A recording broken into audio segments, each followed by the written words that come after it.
Welcome to Sweet Life Beat Life. We hope this video helps.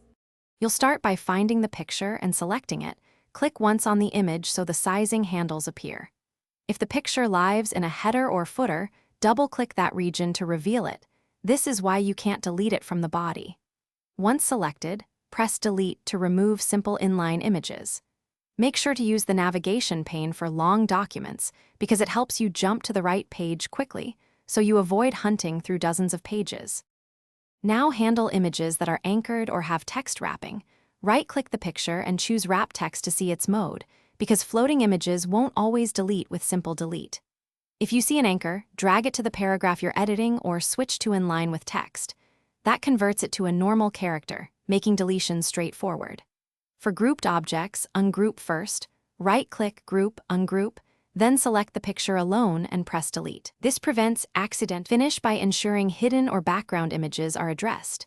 Go to Home, select Objects to drag a marquee around stubborn pictures, because clicking may not work.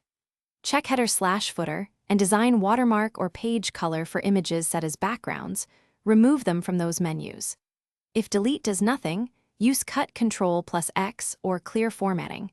Make a backup copy first when doing bulk removals. One key troubleshooting tip. If an image reappears, inspect grouping and anchors again. They're usually the culprit. Thanks for watching. Consider subscribing if we helped you.